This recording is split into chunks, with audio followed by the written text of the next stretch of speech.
Então, congregação amada do Senhor, hoje eu estou fazendo esse vídeo de uma forma especial, em memória do 7 de outubro. Então, usualmente eu só posto no domingo, né?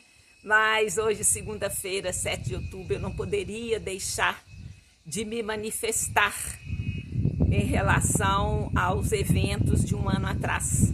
Por quê? Porque eles não podem ser esquecidos.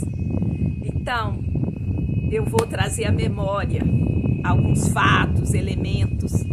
E já vou começar com essa blusa, ó. Ela tá escrito Rename, que é eis-me aqui. Então eu já começo dizendo: Israel, eu estou com você, eis-me aqui. E nós vamos trazer os fatos e depois nós vamos falar o que a igreja deve fazer e pode fazer. Então, olha, é um dia de luto, não são coisas bonitas que a gente vai trazer aqui e mostrar, porque fala de dor, de sofrimento e de um modo geral a gente não quer se expor a dor e sofrimento, mas é necessário para que não esqueçamos. Então, no dia 7 de outubro de 2023, especificamente às 6h29 da manhã, os habitantes de Israel foram surpreendidos por um dos piores ataques em massa contra o povo judeu desde os eventos do Holocausto. E vocês sabem, no Holocausto, durante a Segunda Grande Guerra, 6 milhões de judeus foram exterminados. Por que razão? Porque eram judeus. Então, no dia 7 de outubro, mais de 4.000 pessoas, eu não vou dizer o outro nome, né, porque o YouTube não gosta desse nome, mas eu vou chamar de grupo radical de Gaza, chamado Hamas. Então eles chegaram em diferentes meios de transportes, em parapentes, em motocicletas, em caminhonetas, em escavadeiras para romper as barreiras, romper os muros que separavam Gaza do sul de Israel.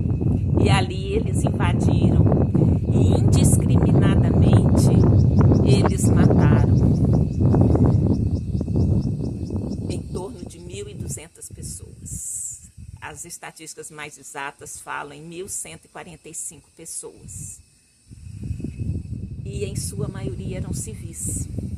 Estas vítimas foram homens, mulheres, crianças, idosos, de forma indiscriminada, e sofreram brutalidades indescritíveis, que eu não vou falar aqui.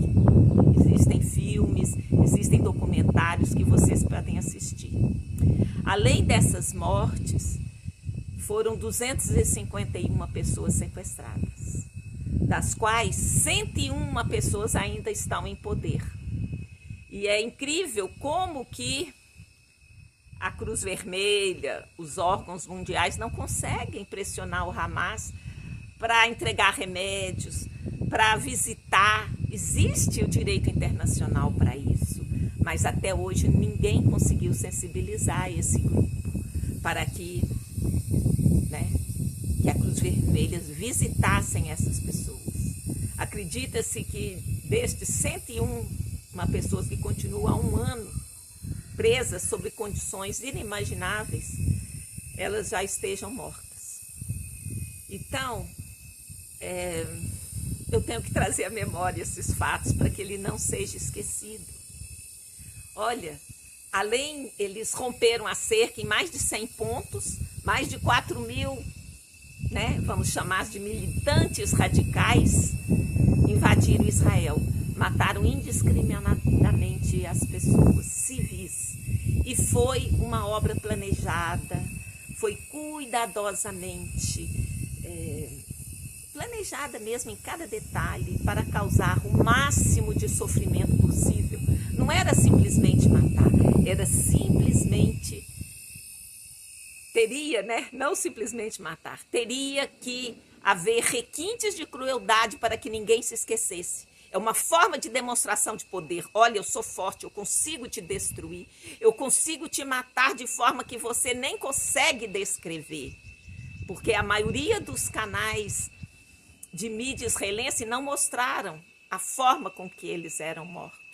Mas isso está no coração dos familiares, está na forma que cada um foi morto, porque foi usado esse simbolismo de demonstração de poder.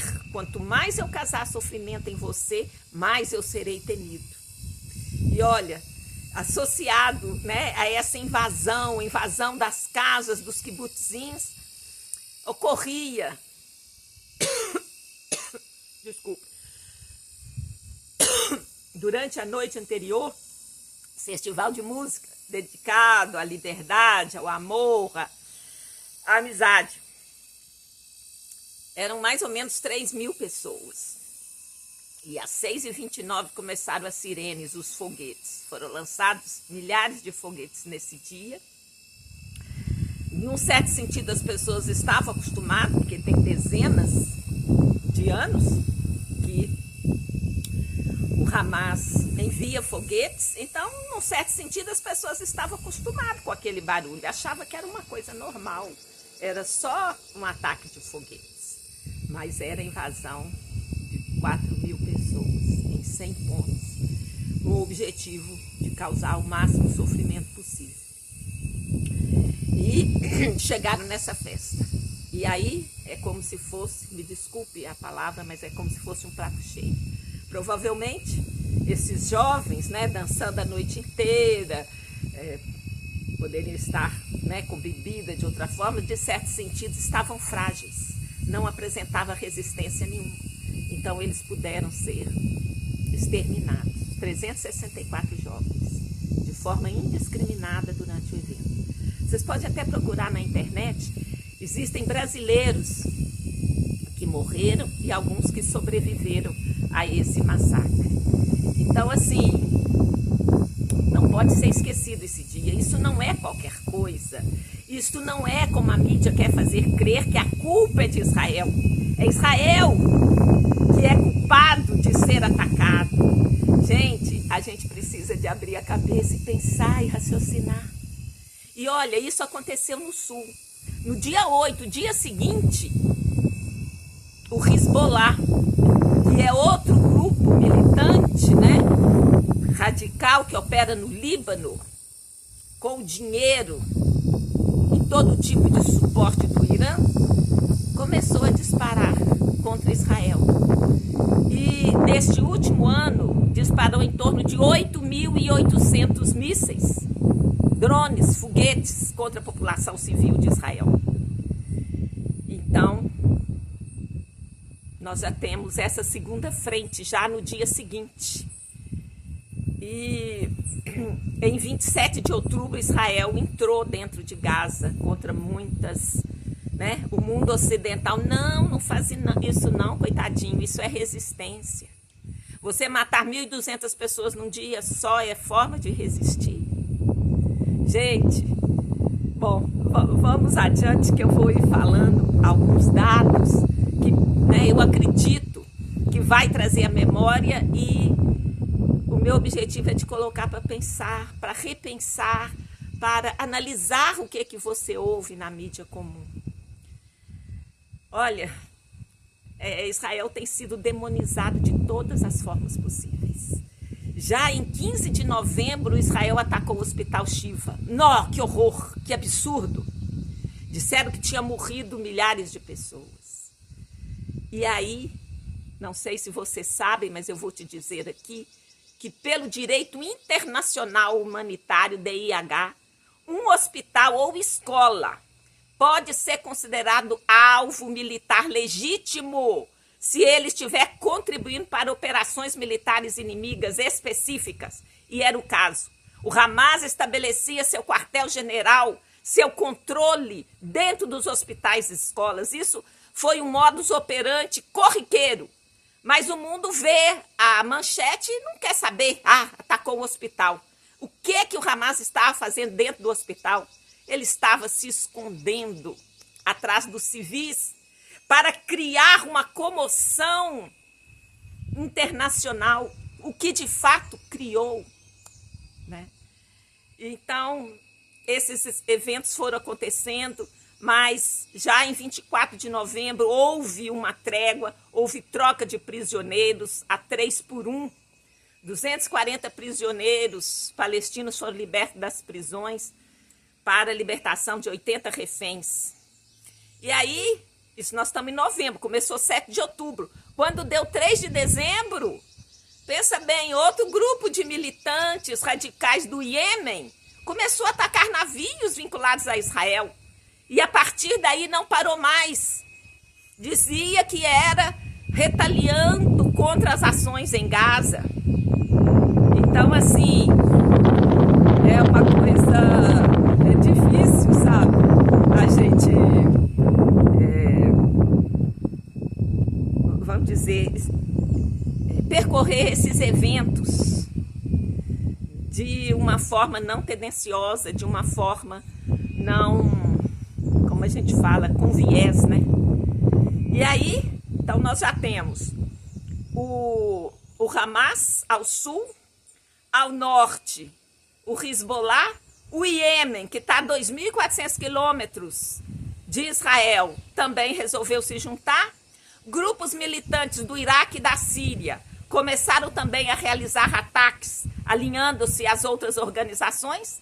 Na Judéia e Samaria, gente, Judéia e Samaria, leiam lá o Evangelho e você vai ver Jesus andando pela Judéia. A mulher samaritana, ela chamava samaritana porque ela morava em Samaria, o lugar da presença judaica há milênios e por onde Jesus andou. Mas agora eles querem desconectar Judéia e Samaria da realidade judaica cristã. Então, os militantes, né, dessa região, associados à Jihad Islâmica e ao Hamas, que também tem presença forte lá, começaram a atacar Israel. Israel entrou em Rafa, contrariando as recomendações até dos Estados Unidos. Não entrem, não entrem.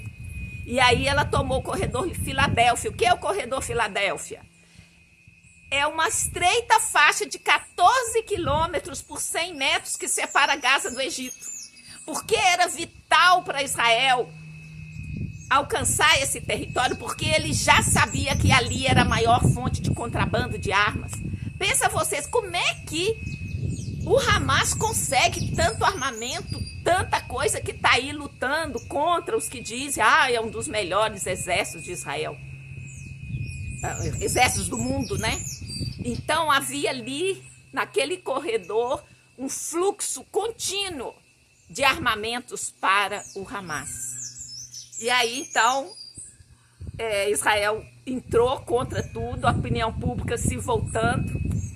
E aí, vamos pensar, o que mais que a gente ouviu falar sobre a região? Túneis?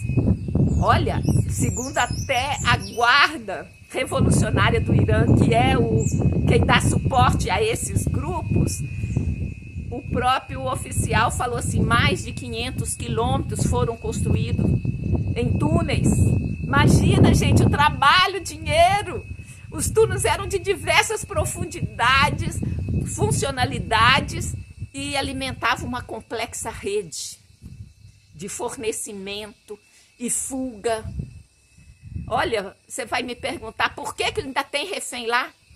Porque o líder Yahya Sinwar se cerca dos reféns para ele não ser atingido, alcançado. Israel sabe exatamente aonde ele está, mas o que acontece? Se atacar, vai matar os reféns. Alguns até já morreram, mas totalmente involuntário, como um acidente de guerra, que é comum em toda guerra, o chamado fogo amigo. 3 jovens, já em dezembro, morreram dessa maneira. Mas agora imagina, todos os fundos do Ocidente, praticamente todos, destinados a ajudar o povo palestino, foram investidos nessa infraestrutura de guerra. Porque o alvo, o objetivo do Hamas é destruir Israel. Eles estão lutando uma guerra santa, é algo religioso, não é algo por terra. Engana-se você achar que é terra. Não é. Olha, não sei se você... eu posso testemunhar pessoalmente, em 2005, eu estava em Israel com minhas 3 filhas e a gente alugou um carro, andamos 1.500 quilômetros, ou seja, norte a sul, leste a oeste, 3 vezes. Rodamos por todo Israel, exceto a faixa de Gaza, a gente não foi. Porque naquela época, o que estava acontecendo? Os judeus estavam sendo evacuados de Gaza à força, eles eram arrastados. Então, desde 2005, Israel não tem presença em Gaza. Israel entregou o governo de Gaza para o Hamas. Houve eleições naquela época, o Hamas ganhou, inclusive conflitos com a autoridade palestina do Mahmoud Abbas. E aí estava lá. Então você não pode argumentar que é terra, porque Israel tem um desejo de paz tão forte que fala, não, nós vamos entregar a terra para termos paz. Eu não sei, eu não sei assim, eu vou falar, né? Alguém pode saber, não tem importância. O desejo de paz do israelense é uma coisa mais profunda. Ela está na língua.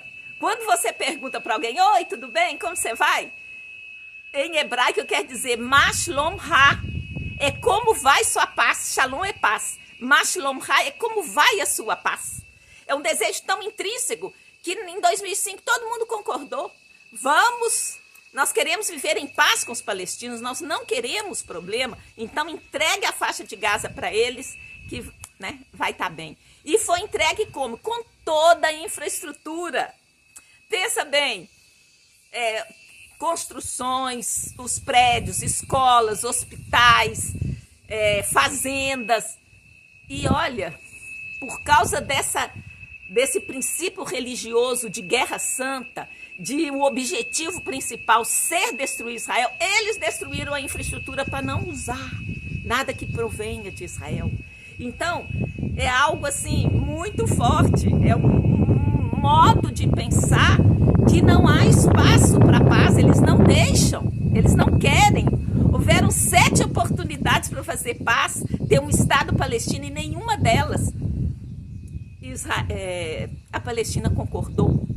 Então, assim, é um movimento das cabeças desses grupos radicais que odeiam Israel a ponto que não interessam em Estado palestino. Eles podem dizer que interessam, mas em todas as oportunidades rejeitaram. E quando tiveram a terra, pararam de brigar? Não. Atacaram Israel. Israel estava dormindo, era sábado, dia de festa, assim, Hatorá, o dia do recebimento da Torá. E aí? Então vamos continuar. Chegamos a 13 de abril. O que aconteceu em 13 de abril, gente? Nunca na história, gente. Nós vimos aqui, a ONU começou em 1948, pós-guerra. Não, eu acho que 45, mas no pós-guerra, né, para tentar gerir a situação, os conflitos entre as nações. E agora, dia 13 de abril de 2024, o Irã ataca Israel com 300 drones, mísseis de cruzeiro, mísseis de longo alcance, que tem uma capacidade de destruição muito maior e uma precisão muito maior. Gente, vocês, no dia 13 de abril, todos nós vivenciamos um milagre diante dos nossos olhos, porque a internet transmitia, porque as televisões transmitiam. Um milagre. Como assim? Como é que 300 mísseis, drones, vários tipos de mísseis, não destruiu Israel? Era para destruir, era para que no dia seguinte só houvesse morte em Israel. Aqui eu vou fazer só um parênteses para falar os 3 sistemas que Israel tem de defesa. É um chamado Iron Dome, que é Dama de Ferro. A maioria das pessoas ouvia falar antes dele, porque o Hamas e o Hezbollah continuamente mandam mísseis, né? Eu até falei que as pessoas não se assustaram quando ouviram barulho de mísseis, porque era comum já. Todo mundo já sabia disso. Então, o Iron Dome é para mísseis até 70 quilômetros, os enviados do sul sobre Israel, e também o Hezbollah envia esse tipo de mísseis. Mas, então, esse chama Iron Dome. O segundo sistema é o David Sling, é como se fosse o estilingue de Davi que usou para matar Golias.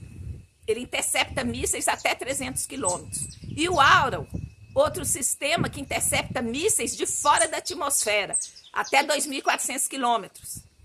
Agora imagina, 3 sistemas extremamente complexos operar junto e ter eficácia maior do que o fabricante fala, que era 91%, pois no dia 13 de abril, 99% dos mísseis foram interceptados. É claro que houve a ajuda dos Estados Unidos, da Inglaterra, até da Jordânia e Arábia Saudita. Mas pensa bem, é algo assim totalmente impensável, 3 sistemas complexos funcionar junto e só uma menina beduína morreu. Claro que teve muitos danos materiais, porque esses foguetes também atingem florestas no norte e causa danos, mas vida humana, só uma pessoa morreu. Isso é assim, incabível se a gente não pensar que a mão de Deus está protegendo Israel. E agora, isso foi 13 de abril, e agora, na semana passada, dia 1º de outubro, o que aconteceu? Véspera do Ano Novo Judaico, que é o começo das celebrações do Rosh Hashanah. 10 dias depois vem o Yom Kippur, que é o dia, né, de jejum e orações. Então, assim, o Irã atacou de novo, diretamente Israel. Foram 181 mísseis de longo alcance, que são mísseis com maior poder de fogo, de destruição. E aí, o que aconteceu? Nós vimos diante dos nossos olhos também. Quase 10 milhões de pessoas foram para os bunkers, que são os abrigos antibomba, e morreu um palestino lá em Jericó, que estava na rua. Então, gente, é coisa assim, diante dos olhos nós estamos vendo milagres, porque a palavra de Deus não pode deixar de ser cumprida. Deus vela por Israel e protege Israel. Então, assim, só repetir aqui esses 2 eventos, 13 de abril, 1º de outubro, vocês viram milagres diante dos seus olhos. Se isso não é uma manifestação da proteção de Deus sobre o seu povo, é difícil imaginar outra coisa que possa ser. Então guarde isso, você viu milagre, era para todos estarem chorando seus mortos no dia 2 de outubro, o Ano Novo Judaico, e nós não vimos isso. Então, a luta de Israel, gente, é pela sobrevivência. Olha só, vou só dar uns dados aqui. A área de Israel é 411 vezes menor que a área do Brasil. A distância norte a sul de Israel é 412 quilômetros. O Brasil é 10 vezes maior nessa dimensão. O leste a oeste, 130 quilômetros. Eu costumo dizer, eu sei que Curvelo, onde minha irmã morou, era 150 quilômetros, quer dizer, de Belo Horizonte antes de Curvelo, você já percorreu o leste e oeste de Israel inteiro. Então é 33 vezes menor do que o Brasil. Então olha só, as frentes que Israel está lutando, ele não atacou nenhum desses grupos, vamos chamar assim de grupos militantes radicais. O Hamas atacou no sul, o Hezbollah ao norte, os Houthis no sul, lá do Iêmen, os militantes da Síria e do Iraque se juntaram, da Judéia e Samaria e diretamente o Irã. Ô, gente, eu vou só falar um detalhezinho do Irã, só para vocês talvez sintonizarem quem é o Irã. Até 1979, o Irã era um país laico, digamos assim, com vida muito conectada com o mundo ocidental. Em 1979, houve uma revolução religiosa e a Sharia, ou seja, a lei, o Alcorão, se tornou lei, não tem separação de direito civil ou não. A lei é o Alcorão. Então, em novembro de 22, uma moça chamada Masha Amini, ela não usou apropriadamente o seu véu. Ela deixou um pedaço do cabelo fora. Ela foi presa. E na prisão, sob custódia da polícia, ela veio a morrer. Por quê? Porque não usou o véu direito. Tamanho é só forma que a mulher vive por essa ditadura religiosa islâmica. Aí, as pessoas então viram uma oportunidade de protestar, os iranianos, e protestaram. E você sabe que durante quase um ano de protesto, morreram mais de 500 pessoas, e os iranianos continuaram, até que a repressão foi tão violenta, mas tão violenta, nessas próprias mortes. Então, quando você defender o Irã, pensa como que a mulher é tratada no Irã, pensa como a pessoa vive no Irã. Os iranianos são pessoas, olha, pessoas inteligentíssimas, pessoas que eles apoiam Israel em grande parte. Só que a repressão é tão violenta que não tem como. Aqueles que trabalham para o governo, o seu sistema de repressão, é lógico que são contra, são doutrinados até ódio de Israel. O alvo do Irã é destruir Israel. Mas se a gente lembrar quem é o Irã, é a Pérsia de antigamente, gente. A rainha Esther casou com o rei iraniano e deixou vasta descendência lá. Então há muita conexão do Irã com a Bíblia. Os reis magos dizem que vieram do Irã. Foi o rei Ciro que deu ordem para voltarem para Jerusalém e reerguer o templo. Existe uma profecia que fala que Deus estabelecerá o seu trono no Irã.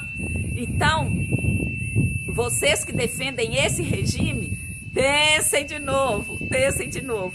Então, quer dizer, se uma pessoa é morta porque deixou uma parte de cabelo aparecer, imagina só o resto. Isso só para contextualizar um pouquinho o que é o regime do Irã. E é ele que financia esses grupos. E financia abertamente e atacou dia 1º de outubro em defesa dos gazenses, né, os cidadãos de Gaza, mas na verdade é do Hamas, a entidade, né, radical que lá domina, o Hezbollah, que é, vamos chamar, a instituição radical que domina o Líbano. Israel, para sua defesa, ele entrou dentro do Líbano. Agora eu vou te perguntar, existe uma resolução, a 1701, que falava que a área entre Israel e o Líbano deveria ser desmilitarizada. E até o rio Litani. Hezbollah não atendeu essa recomendação da ONU. Então, para sua própria defesa. Gente, e isso é tão triste. É assim, a forma que a mídia coloca, que eu vou citar um exemplo aqui. Sexta-feira agora, eu estava no médico e aí estava passando a Rede Globo, era 8h20 da manhã, estava aguardando ser atendida. Um repórter comentava sobre o voo de resgate dos brasileiros, né, que o governo brasileiro enviou para retirar do Líbano. E aí a repórter perguntou, por que você acha, o que está dificultando o retorno dos brasileiros? A resposta do repórter foi o seguinte: isso é por causa da fragilidade do governo Biden, que é o presidente americano. Ele não pressionou Israel suficiente para cessar o conflito. Agora pensa comigo. Quem atacou Israel em 7 de outubro? O Hamas. Quem atacou Israel dia 8 de outubro? O Hezbollah. Quem atacou Israel dia 13 de abril? O Irã. Quem atacou em 1º de outubro? O Irã de novo. Como assim que a culpa é de Israel? Israel não pode se defender? Imagina se isso acontecesse no Brasil, gente. Todos os vizinhos, imagina Venezuela, Bolívia, Peru, começassem a lançar mísseis contra o Brasil. Você acha que iria ser tolerado? Por que Israel não pode se defender? Olha, esses 8.800 mísseis que o Hezbollah lançou desde o dia 8 de outubro fizeram com que 60 mil israelenses, na estimativa mais conservadora, aqueles que falam que foi em torno de 100 mil, que tiveram que deslocar, ir para hotéis, para casas de amigos. Imagina.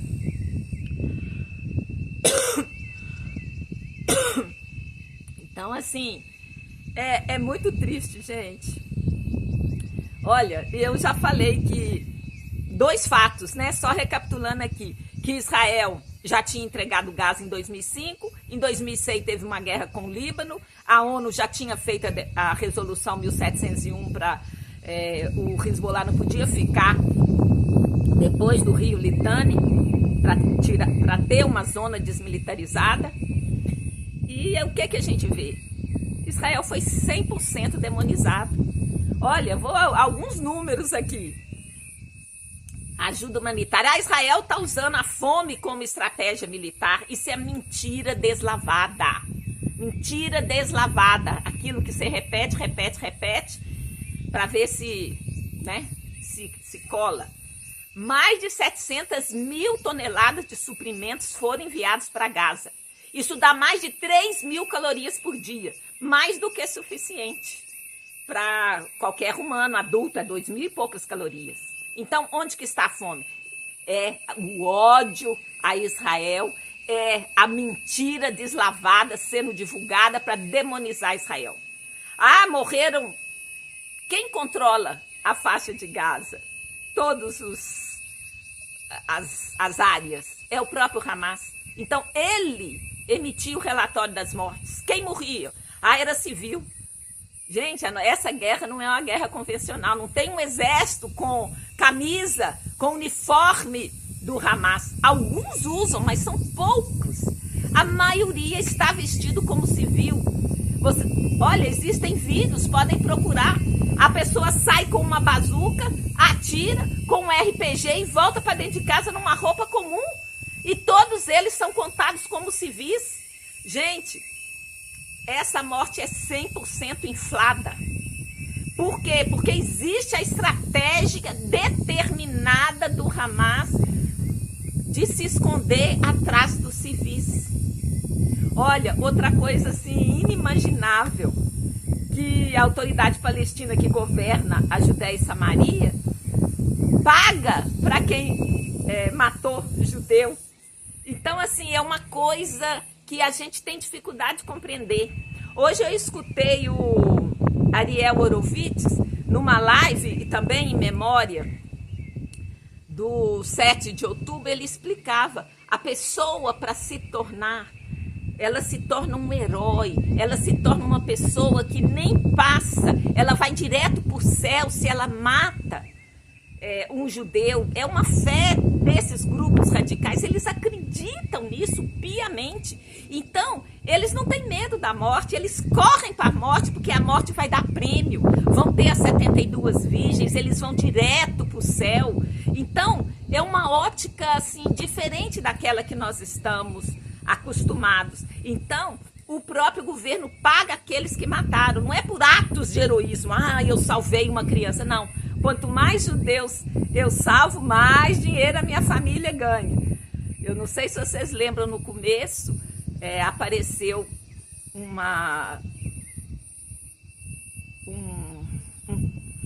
desse militante, né? Um desse terrorista que matou e atacou pessoas, e escutou a voz dos pais dando parabéns. E falando, não, eu matei 10, e os pais dando parabéns. É uma coisa assim, difícil de entrar na cabeça da gente, mas aconteceu. E olha, não sei se vocês sabem, tem que procurar, quem tiver interesse por dados de guerra, a quantidade de pessoas lutando, a quantidade de civis mortos. Essa é uma das que tem a menor quantidade de civil por combatente. Israel é uma das, chama Israel Defense Force, é um dos exércitos mais éticos do mundo. Você já soube dizer que alguém que está lutando contra o inimigo, que vai, telefona milhões de telefonemas, de folhetos, avisando, eu vou tacar ali, sai dessa área para você não ser ferido. O exército de Israel age assim. Então, bom, vamos continuar aqui. Aí eu quero falar também, que eu não podia deixar de falar, dos eventos ao redor do mundo, né? Os protestos nas universidades. Olha, você pensa que seriam as universidades assim não tão importantes, mas na América foi Harvard, MIT, Colômbia e várias outras universidades que resolveram apoiar o Hamas, apoiar o 7 de outubro. Aí você fala assim, mas como assim? Como que isso acontece? A pessoa não está sabendo? Gente, é um investimento de longo prazo. Eu vou falar assim uma coisa particular que eu vivenciei. Em 2001, eu fui a Israel e participei de um congresso sobre islamismo.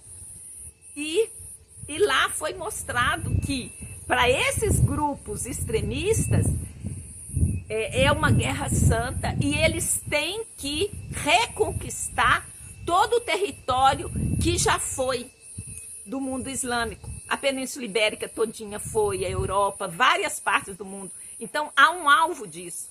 E nessa época, em 2001, foi dito que a principal estratégia era influenciar os jovens universitários, investir nas universidades. E isso que aconteceu. Quem é os investidores além do Irã? É o Catar, né? São alguns que são os milionários do petróleo, investiram maciçamente na cabeça, em mudar a cabeça dos jovens. Então, assim, se o estudante analisasse o que ele está fazendo, ele ia repensar. Olha só, aquela frase que muitos dizem, do rio até o mar, Palestina será livre. Se perguntar para eles nem vão saber que rio é esse. É o Rio Jordão e o Mar Mediterrâneo. Então, eles não querem um pedaço da terra, eles querem tudo. Daqui até lá, onde está Israel hoje, é sumir do mapa, só existe isso. Então, assim, é uma coisa, é um radicalismo, assim, paulatinamente plantado, paulatinamente incentivado. E você vai me perguntar, qual que é a raiz disso? A raiz disso é o chifrudo, gente. Esse ódio nasceu no Éden. E até hoje, porque imagina vocês, Israel estava lá tranquilo, em paz. Por que eles atacaram? Porque tem que destruir, tem que acabar. Se Israel for destruída, Jesus não volta, porque está escrito que ele vai voltar para Jerusalém, pôr o pé no Monte das Oliveiras. Então, todo o esforço possível ao longo de milênios para destruir Israel, esse é o objetivo, é algo do chifrudo. Tá? Agora, mais um pouquinho do viés. Eu estava falando aqui da Rede Globo, mas vamos falar lá da ONU, só para trazer alguns números. Desde 2014 foram 174 condenações direcionadas a Israel em 10 anos e 73 para o resto do mundo. Vamos pensar alguns países desse resto do mundo? Vamos pensar no Irã, na China, na Coreia do Norte, na Rússia, na Venezuela, em tantos outros países da África que têm vivido os conflitos há décadas. Como assim? Só Israel que está errado? Ninguém enxerga o erro, o problema dos outros? Claro que não há nenhum país que é 100% certo, que é perfeito. Onde tem o homem tem problema. Mas pensa bem, se isso não é viés, não é antissemitismo, eu não sei mais o que pode ser. Então, aqui, só para lembrar, tem várias outras guerras em andamento no mundo. A Rússia invadiu a Ucrânia, vai fazer 2 anos. Há conflitos terríveis em Burkina Faso, na Somália, no Sudão, no Iêmen, em Mianmar, na Nigéria, na Síria. Você ouve alguma coisa sobre isso? Não, o foco é Israel, porque é ele que ajunta o ódio de todo mundo para poder ser destruído. Então, eu vou falar aqui, trazer, 3 frases da Golda Meir, que foi primeira-ministra de Israel. Ela disse assim: se os inimigos de Israel baixarem as armas, haverá paz. Mas se Israel baixar as armas, será aniquilado. É defesa, não tem, eles não... Olha, ela ainda falou isso. Nós temos uma arma secreta, eles talvez não saibam. Nós não temos para onde ir. É o único estado judaico do mundo. Como assim um lugar desse tamanho de Sergipe? E o mundo islâmico tem milhões de quilômetros quadrados, milhões de pessoas. E aí o mundo inteiro se volta contra Israel? Você já pensou nisso? Já pensou por que será, hein? O mundo inteiro, todo mundo, a mídia toda caindo em cima de Israel? Você já pensou se tem algum outro motivo? Olha, eu acredito que é porque é uma guerra espiritual. Não é só física, é do bem contra o mal, é do diabo que quer destruir Israel para Jesus não voltar. Então, assim, e mais uma frase dela. Só haverá paz entre nós e os palestinos quando eles amarem mais seus filhos do que odiarem os nossos. Mas isso, vamos dizer, não é automático. É algo que precisa de acontecer no nível que cada um está. É você não escutar calado. Assim, depende, né? Cada um vai saber que resposta vai dar. Às vezes o silêncio é a melhor resposta. Mas e aí? Eu não tirei esse dia só para falar dos fatos tristes, porque é um dia de luto, de tristeza, mas é um dia de esperança. Por quê? Porque isso vai nos ensinar, tem algo a nos ensinar. A igreja precisa de saber qual é o papel de Israel.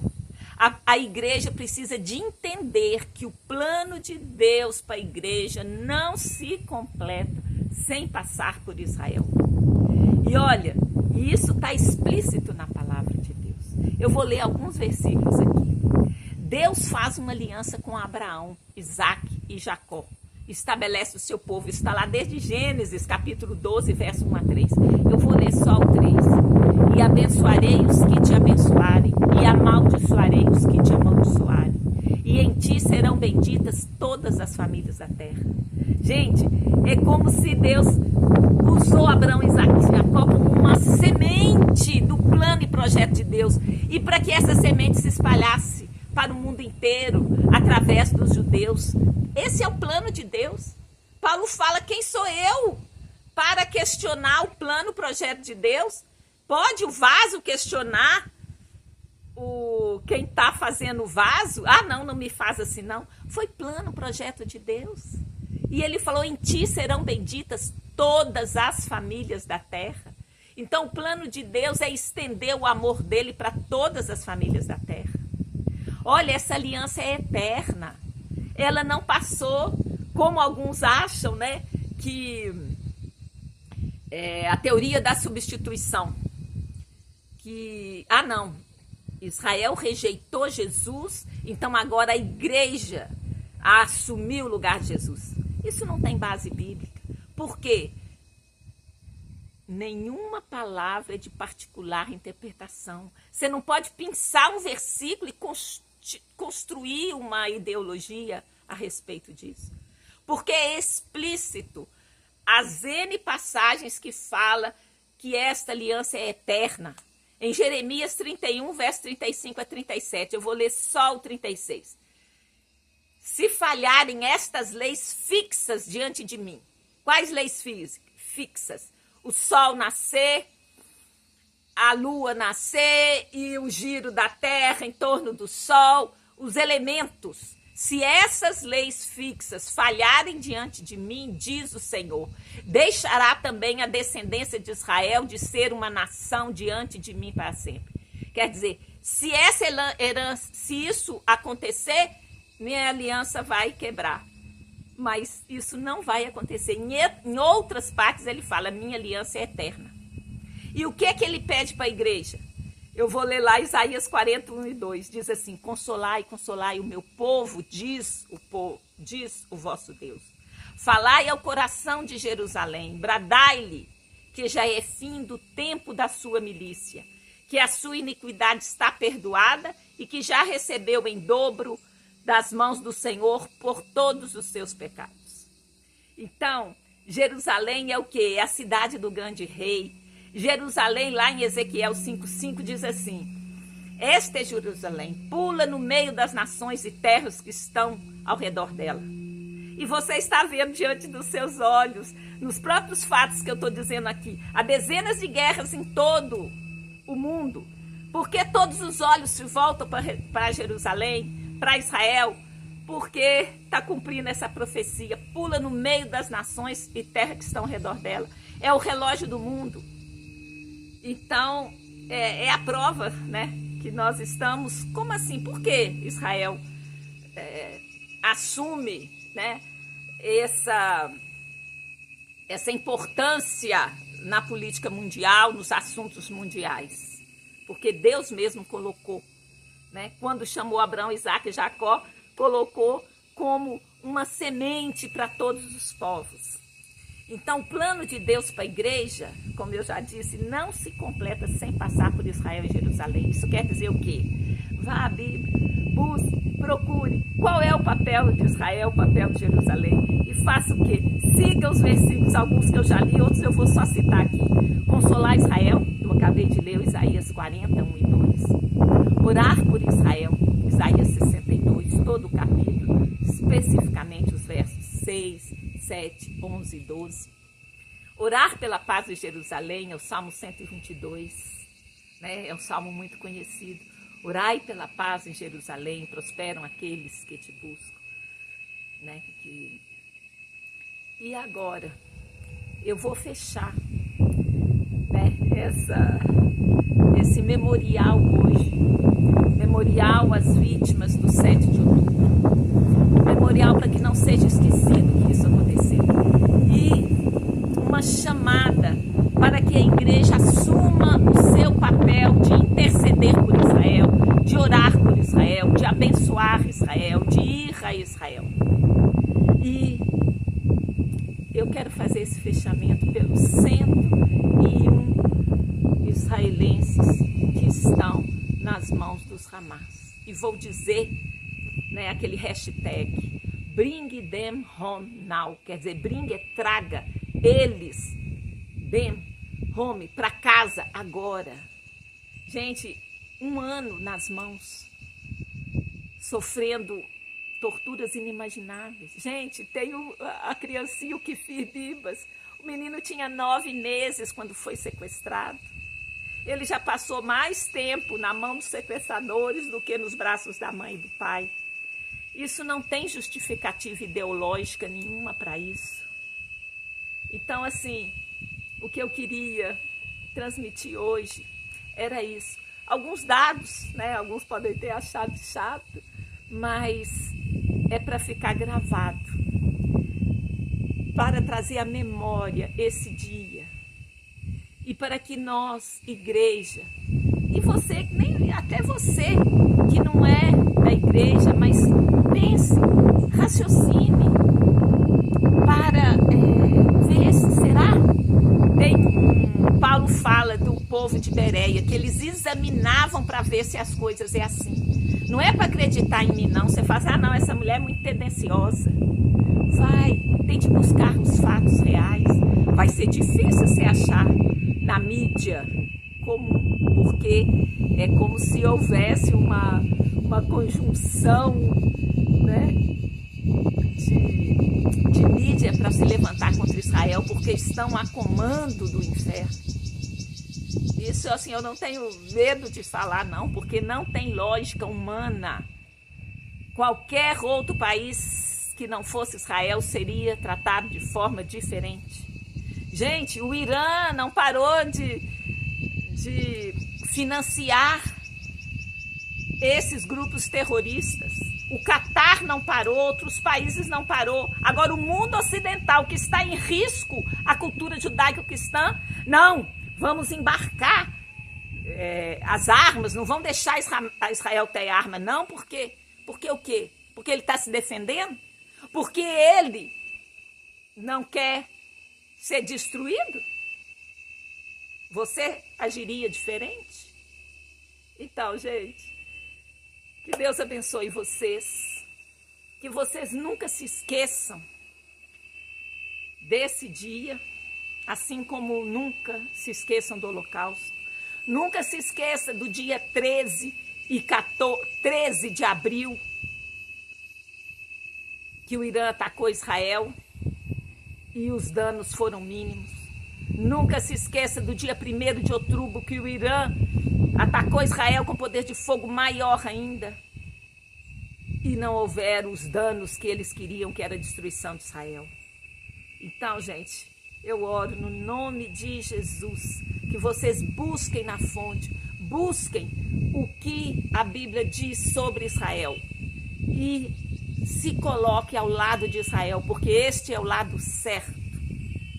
Que Deus abençoe vocês, tenham uma ótima semana, no nome santo de Jesus. Amém. Muito obrigada a você que chegou até aqui.